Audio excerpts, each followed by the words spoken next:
Hello Infinity Kingdom audience, this is Ray, coming back with another video.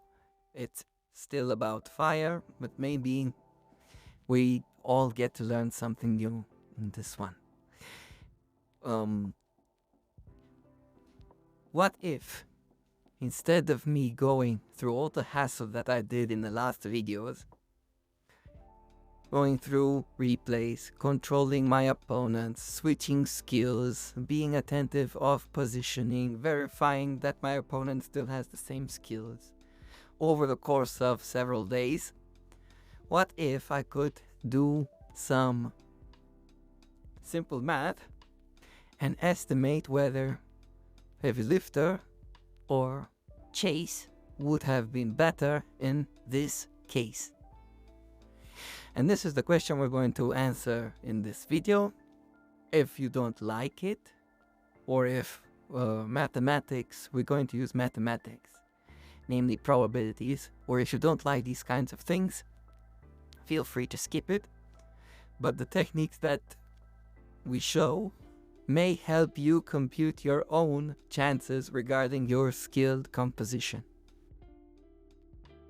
So without further ado, we have to try to compare heavy lifter, which has a 70% chance of activating during an ultimate, with chase. We had to get chase around the same phrasing as heavy lifter and compute its chance. When does Wu cast her ultimate? Well, when her energy bar is full. Over here we have her energy regen, which most of the community interprets as energy regen per second, and she casts her ultimate when the bar is full, and we generally assume it's 1000 energy. This is something that we haven't looked up, and we don't have visual proof, but most of the community agrees. So to compare the two, we're going to compute basically the probability of chase activating either via spell disintegrator or Wu's ultimate at the 10-second mark. It's a fair proposition that takes into account the possible delays that she can get via other skills. Not no escape. No escape sets it off a long shot, but specialization also shifted back, so we're going to pick 10 because it seems easier. Also, another assumption we will do is that every Wu's hit has a 50% chance of triggering an ultimate. This refers to every spell disintegrator that hits and her ultimate. Normal hits in this game are treated as normal damage, so they are not magical in any way and will not trigger chase at all. So we only have to compute these two. And let's see, chase has a 30% chance. We are going to take note of that as we try and do our calculations. So first of all, this is something the skill description tells us. In math, it's often easier to compute the chance of an event happening by subtracting 1, which represents 100%, and the chance of it not happening, because the sum of all probabilities equals to 1 most of the time if you have a distribution. There are cases when it doesn't, but we're not going to go into those. And in this case, we're going to illustrate by this example, and we want to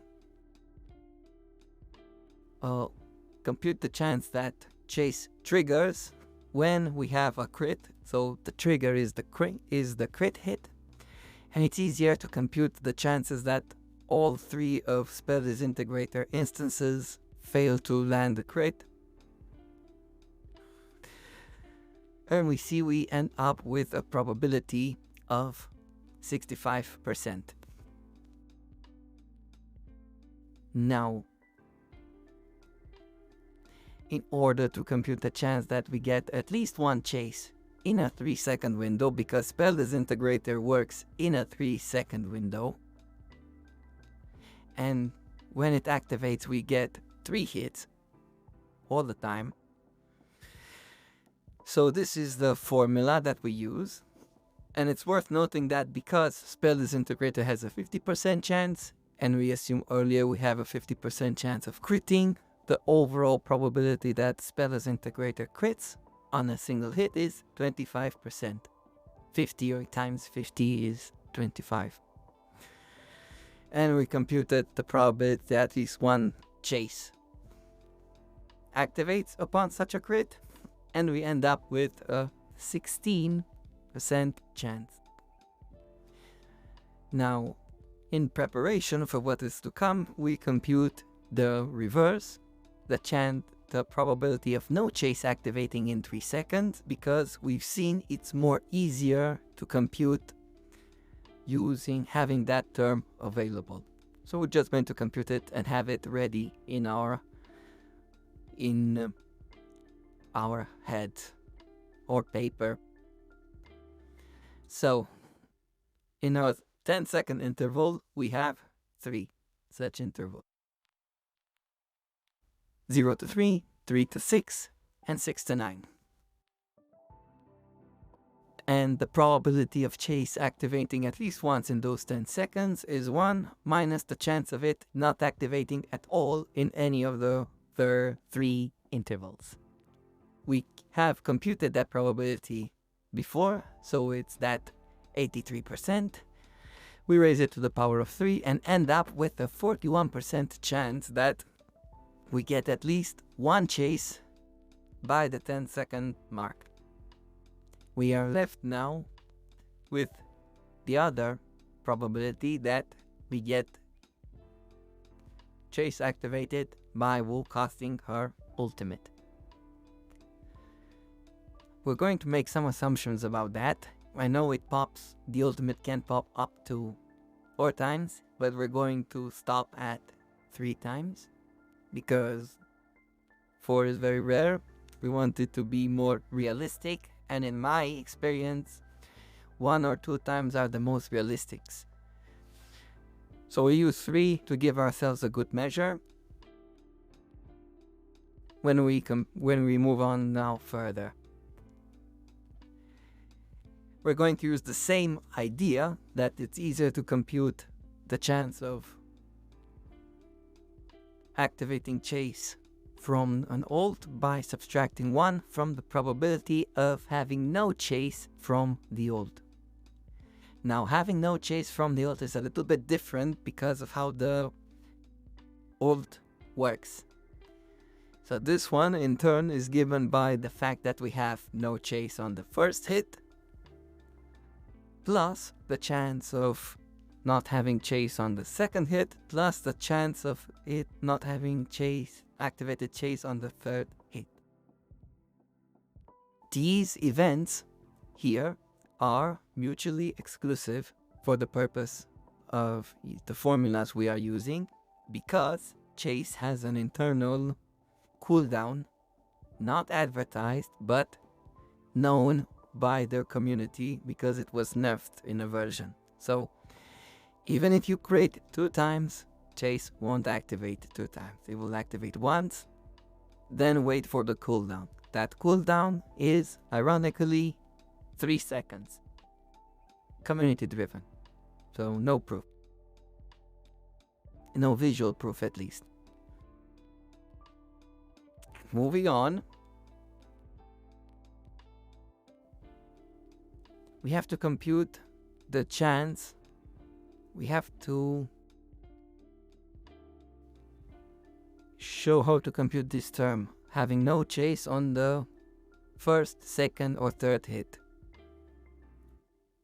And this is given by the probability of the ultimate hitting exactly Y times here, times the chance, times the probability of having no chase, given that we had Y hits. And we're going to exemplify the later term. So the probability of not activating chase given a hit from the ultimate, the sure hit, is 85%. Given 2 hits, it's 85 to the power of 2, and so forth. Now we have to define the other turn.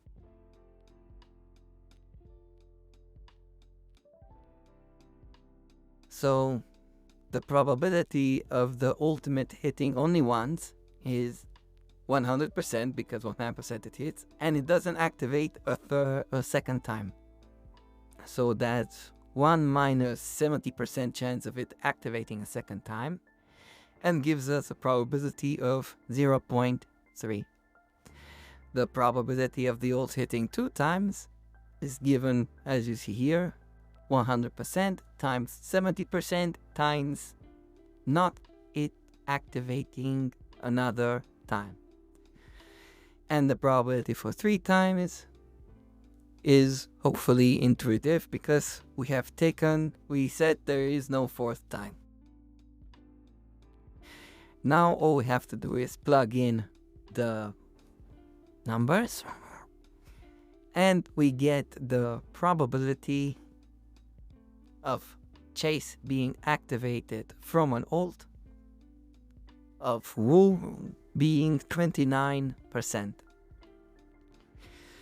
So 29 from the first one and 41 from the other one. Now because these two events are independent but not mutually exclusive, so they can happen both at the same time, we have a formula in probability that helps us.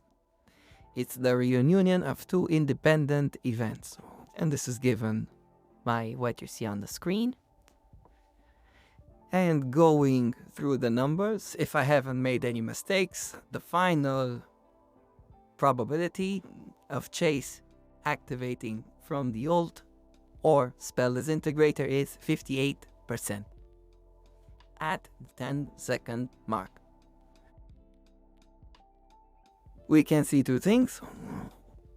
This mathematical model is